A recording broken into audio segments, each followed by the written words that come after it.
तो अब देखिएगा सारे क्वेश्चंस आपके सामने हैं और इनके आपको बड़े ही अच्छे तरीके से आपको जो अटेम्प्ट करना है। और जितना भी देखिए 10 में से 10 क्वेश्चन आपके जो है वो आंसर जितने 10 में से 10 नंबर आपके बनने चाहिए। देखिएगा पहला आपके सामने सवाल है और इस सवाल को थोड़े से अच्छे तरीके से जो है वो आपको हैंडल करना होगा। देखिएगा सवाल है कि भारतीय संविधान की 7वीं अनुसूची के तहत निम्नलिखित में से कौन सा विषय राज्य सूची में शामिल एक विषय है। इन 4 विषयों को पढ़िएगा और उन चारों को समझने के बाद में आपको ये बताना है कि इनमें से कौन सा विषय है जो राज्य सूची के अंदर विषय आता है। देखिएगा पहले आप एक चीज देखिएगा, जैसे आपको एक चीज देखिएगा, पहले आप ये समझ लीजिएगा, उसके बाद आपको पता चल जाएगा। आपको पता होगा कि 3 सूचियां हैं। कितनी सूचियां हैं? 3 सूची हैं। अब 3 सूची हैं तो तीनों सूची के बारे में भी आपको पता होना चाहिए। जैसे एक सूची है आपका राज्य सूची, जिसमें कि राज्य को अधिकार दिया जाता है कि वो उसके अंदर आने वाले विषयों पर कोई भी कानून बना सकता है।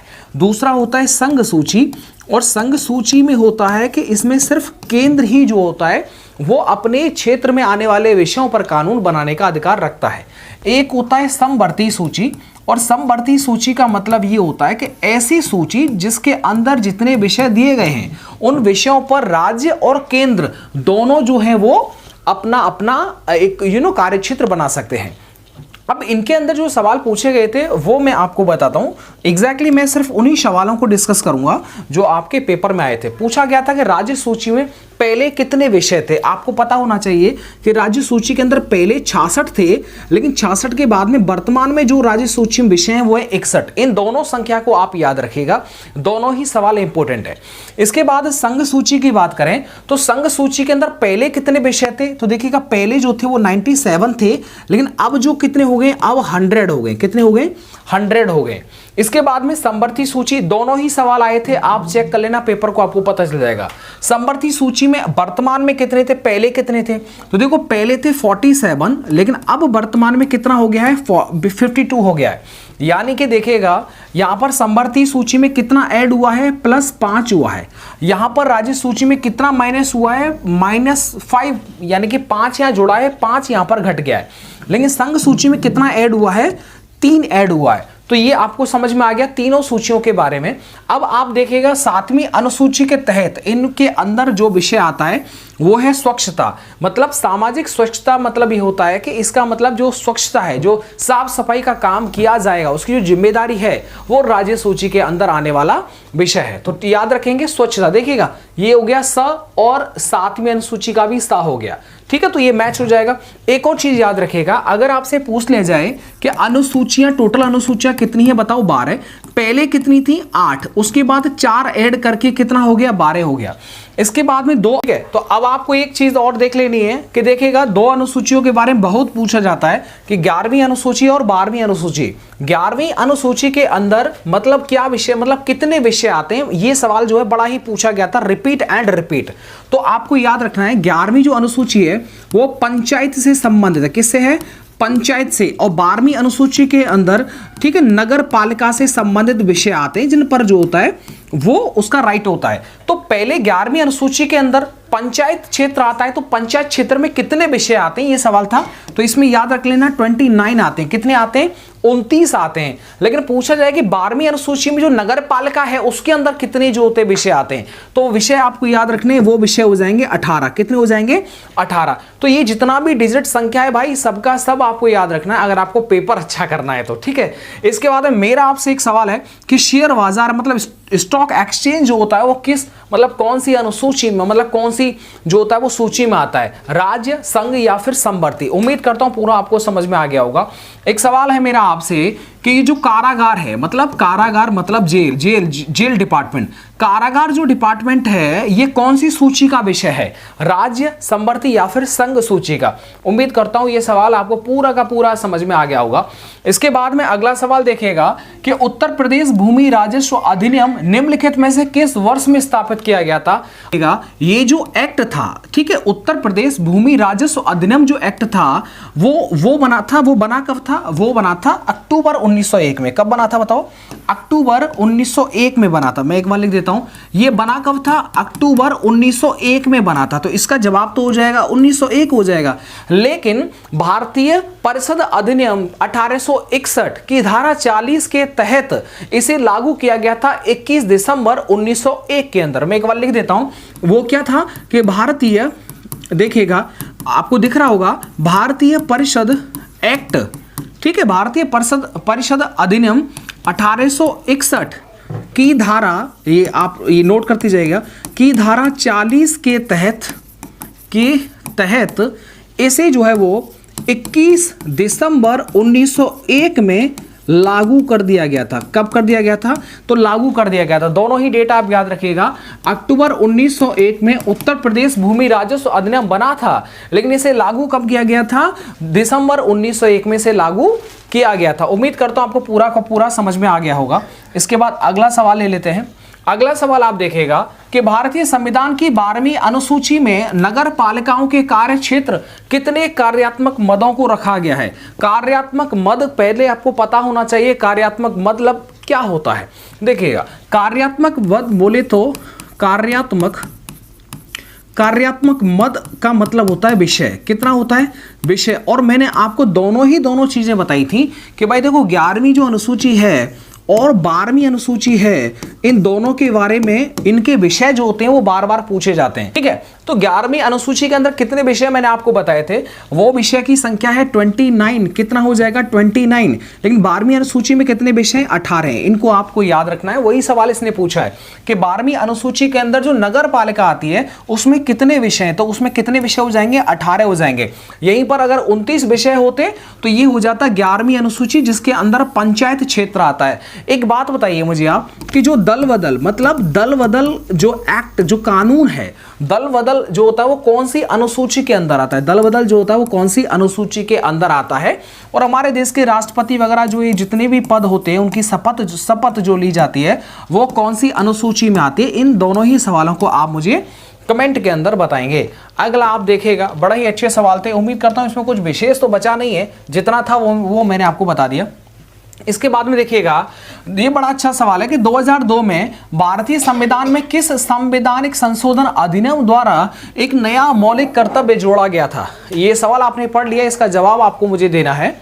यानी कि 2002 के अंदर भारतीय संविधान में किस संवैधानिक संशोधन एक्ट के द्वारा एक मौलिक कर्तव्य जोड़ा गया था? देखिएगा, आपको पता होगा, यानी कि 86वां संविधान संशोधन हुआ था। और ये कब हुआ था? ये डेट पूछी गई थी पिछली बार यूपीएससी में, और ये हुआ था 2002 के अंदर। जिन बच्चों की उम्र 6 से 14 वर्ष के बीच में या फिर 6 या 14 है, उनको जो है भारतीय संविधान के जो मूल अधिकार हैं, भाग 3 के अंदर आर्टिकल कितना था? आर्टिकल 21A के अंदर उनको रखा गया था, ठीक है।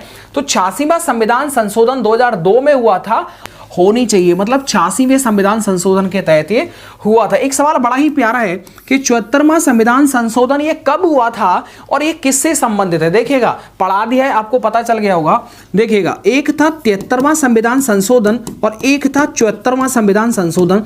ये दोनों के दोनों जो थे वो 1992 में हुए थे। एक बात समझ में आ गया? 73वां जो संविधान संशोधन था ये पंचायत से संबंधित था, मतलब जो अनुसूची 11 है ना वो है। इसके बाद में 74वां जो था वो नगर पालिका से संबंधित था। किससे? तो बीच में थोड़ा सा वो गैप हो गया था, ठीक है। अब याद रखेंगे, 73वां संविधान संशोधन, 74वां दोनों ही 1992 में हुए थे। एंड पंचायत जो था, पंचायती क्षेत्र आपको पता होगा 11वीं अनुसूची का विषय है और 12वीं का नगर पालिका, दोनों के अंदर विषय मैंने आपको दोबारा से रिपीट करवा दिए हैं। 99वां आप बता दीजिएगा, 62वां भी आप बता दीजिएगा। इसके बाद देखिएगा, भारतीय खाद्य निगम के अधीन कार्य करता ये जो डिपार्टमेंट है FCI, food corporation of India, ये किस डिपार्टमेंट के अंदर काम करता है? तो सीधा सा सवाल है, उपभोक्ता मामले, खाद्य और सार्वजनिक वितरण मंत्रालय। इसमें विशेष कुछ है नहीं। अब आगे देखिएगा कि महानदी वेशन में बना कौन सा डैम बाढ़ नियंत्रण के साथ साथ जल संरक्षण को भी समाहित करता है? इन चारों में से वो डैम आपको बताना है जो महानदी पर बना हुआ डैम है, जो कि 2 काम करता है। एक तो बाढ़ को नियंत्रण करता है और दूसरा जल यानी वाटर को भी स्टोर करता है, ठीक है। अब आप देखिएगा ये जो डैम है वो है आपका हीराकुंड डैम। क्या हो जाएगा? हीराकुंड डैम हो जाएगा। देखो हीराकुंड जो डैम है वो महानदी पर बना हुआ ये डैम है, और महानदी कहां पर है? संबलपुर क्षेत्र के अंदर। कहां पर है? संबलपुर की जो है वो एक पास में है, संबलपुर के पास में पड़ती है महानदी, और उस महानदी पर बना हुआ जो डैम है वो है हीराकुंड डैम। तो हीराकुंड डैम की जो लोकेशन है वो याद रखेंगे, महानदी पर है लेकिन ये संबलपुर के पास में है, याद हो जाएगा। तो ये जो डैम है वो दोनों के दोनों काम करता है। एक बात बताओ, भारत का सबसे ऊंचा डैम कौन सा है? ये सबसे ऊंचा है वो है टिहरी डैम। कौन? थोड़ा सा हम आगे बात कर लेते हैं, जरूरी चीजों को हम डिस्कस जरूर करेंगे। देखिएगा लोकसभा चुनाव लड़ने के लिए न्यूनतम आयु कितनी होनी चाहिए? ये सवाल सिंपल है लेकिन आता बहुत है। देखिएगा याद रखिए, अगर लोकसभा चुनाव की बात करते हैं तो लोकसभा चुनाव के लिए कितना होना चाहिए? 25 होना चाहिए। अगर राज्यसभा की बात करते हैं, राज्यसभा में अगर आपको जाना है तो उसके लिए 30 होना चाहिए। इसके बाद में देखिएगा अगर राष्ट्रपति बनना है तो कम से कम कितना होना चाहिए? बताओ, 35 होना चाहिए। अगर मैं यहां पर उपराष्ट्रपति कर देता हूं तो उपराष्ट्रपति के लिए भी कितना होना चाहिए बताइएगा? 35 होना चाहिए। समझ में आता है? अगर मैं राज्यपाल की बात कर देता हूं, क्या राज्यपाल की बात कर देते हैं तो वो 35 होना चाहिए। अगर आप पीएम बनना चाहते हैं, प्रधानमंत्री बनना चाहते हैं तो 25 साल, अगर आप सीएम बनना चाहते हैं तो 25 साल हो जाएगा। समझ में बात आ रहा है जी? आपको समझ में आ गया? अब एक सवाल और देखिएगा, अगर मैं पूछ दूं आपसे कि एमएलए और एमएलसी इन दोनों के लिए जो होता है वो कम से कम कितना चाहिए? तो देखो एमएलए बनने के लिए तो चाहिए भैया 25 साल और एमएलसी बनने के लिए 30 साल चाहिए लेंगे। इसके बाद में देखो उद्देशिका को किस मामले में भारत के संविधान का हिस्सा जो है वो माना गया था? आपको देखिएगा इस क्वेश्चन को पढ़ने के बाद में बड़ा ही अच्छा फील आएगा अगर आपको थोड़ा ज्यादा पढ़ रहे हैं तो। वो कौन सा मामला था जिस मामले के अंदर उद्देशिका बोले तो प्रस्तावना, क्या उद्देशिका बोले तो प्रस्तावना, यानी प्रस्तावना को किस मैटर में, इन चार में से किस मैटर में सुप्रीम कोर्ट ने जो था उसे संविधान का हिस्सा मान लिया था? तो देखिएगा इसको मैं थोड़ा आपको डिटेल में बताता हूं। देखिएगा एक वाद हुआ था, वो वाद मुझे याद है, वो था वेरुवारी। ठीक है, वेरुवारी संघवाद, वेरुवादी संघवाद जो हुआ था ये हुआ था 1960 के अंदर। ये पूछा गया, कई बार पूछा गया ये जो वाद है वेरुवारी संघवाद क्या है। देखो वेरुवारी संघवाद 1960 के अंदर सुप्रीम कोर्ट ने उद्देश्य का मतलब प्रस्तावना को संविधान का हिस्सा मानने से मना कर दिया था, ये वो बात था। लेकिन जस्ट इसके 13 साल बाद सन 1973 के अंदर, 13 साल बाद केशवानंद भारती बनाम केरल राज्य 1973 के अंदर सुप्रीम कोर्ट ने प्रस्तावना को संविधान का हिस्सा मान लिया था, और यह कह दिया गया था कि भाई देखो आर्टिकल 368 के तहत ये जो प्रस्तावना है इसको संशोधित किया जा सकता है। तो एग्जैक्टली आंसर क्या हो जाएगा बताओ?